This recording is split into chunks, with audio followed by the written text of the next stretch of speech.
Hi, this is Mike. I just wanted to show you, this is a service manual here, and like I say, I'll show you a little more here in a second. This is your output of your amplifier. Consists of 8 ohms at 200 watts. And this amplifier does not have speaker outputs at 8 ohms. It is not at 6 ohms. Now, actually, it starts off your amplifier with low volume at 20 hertz to 20,000 hertz on both channels. Your continuous output would be 200 watts or greater. You got to be careful. I don't think it's recommended for 6 ohms. When I put 6 ohms load on that, what got me back to the service manual on it is when I just started clipping, it caught off. The relay caught off on it. Now your speakers, I don't know the specs on them. I tried to look them up. I couldn't find specs on your speakers at all. The handling load. Now your handling load, of course, is going to be a lot lower than, because they're 6 ohms. So I wouldn't even recommend 6 ohm speakers at all on it. It's not saying at all here that you can use 6 ohm speakers on this amplifier. I tried it several times, including Friday. I had it on the bench, and I could not produce the same problem what you had. I'm going to show you what I did, and I'm going to show you here your unit. I have it apart right now, and I have it hooked up to a single generator. I'm actually putting 300, a frequency of 300 hertz into it, and we have it up on the scope here. And I just want to show you what only thing I did find, and I don't think it was that bad, because I did put right on the back here where your right channel input goes into it, a little solder joint. I don't think it was that bad, but like I say, I couldn't even produce the problem that you are having.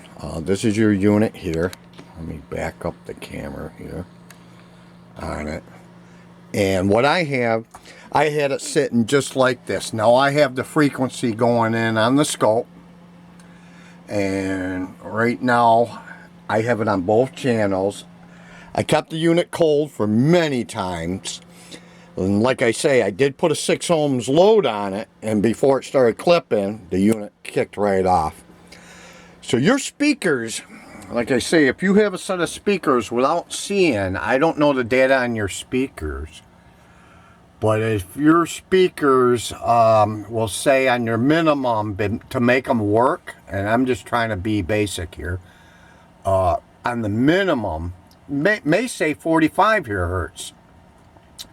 So your output of your receiver is starting at 20 hertz. You're going to get a crossover sound of some sort, because this is trying to make your speakers work. And it may not be putting out the output correctly. It may be going through and making a little hissing noise once in a while until your filter caps get charged inside. That could be very common on, because they all lose the charge on them.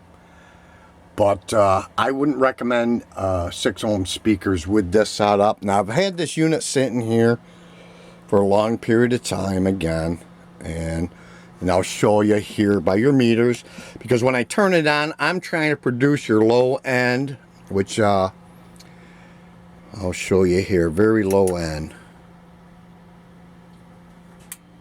That's what you have. You hear that hum? That's both of your, and what you want to see here on the scope is, now that's what I'm seeing. Any distortion, any low distortion, you would be getting that up top here. You'd actually see a sparkle in that up top, which we're not. Now I'm going to bring up the load a little bit on it, and you can see it coming up. And coming up, and there's no distortion. If you had distortion on that, you would see an actual unclean mark here. Now this is going through both channels, and like I say, when I turn this up, you can see your meter starting to go up on each side with the load on it.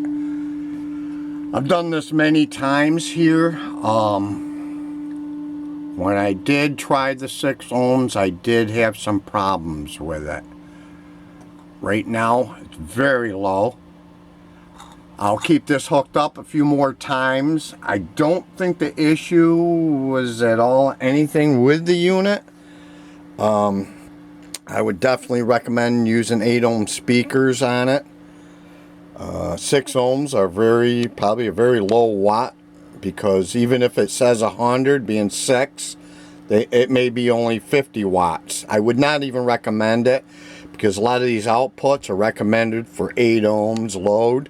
That's why I asked you what the load was on it there on the unit. I say all my specs and everything, and this is actually the service manual for your I'll go down through. This is for your Carver M500 T power amplifier service on it. And these are your specifications and all your different voltages and everything on it. I hope you could find some sort of specs on it. Now, where did we would need to know where you found where it said 6 ohms on it. A lot of times it does say on the rear of the speaker 6 ohms, but I wouldn't recommend using them on it. I'll try this a few more times. I could not produce your problem that you had. Like I say, we have it on now. It's only at the camera. I'm going to bring this up close, because when I pull this back, I'm seeing just a slight curve in the line. Now when I turn this up, you'll see it. That's your input into it. Very clean. And we're roughly going about on your takeoff what you showed me in the CD. I'm going to turn it down here just a little bit. And see, I could keep this on at all times. So when I turn this on, that's the line I'm getting right there on the scope, is a straight line. Any distortion would come up instantly. You'd see like a wave on top of this. Not getting that. Not getting it at all. Either channels on it. I didn't even want to put a 6 ohms in it, but I did for a brief second. Like I say, it kicked the relay right off on it. Any questions, just email me. I'm going to try it a few more times today. I think we might have found your problem with the speakers. We'll get it ready and get it sent back to you. Thank you.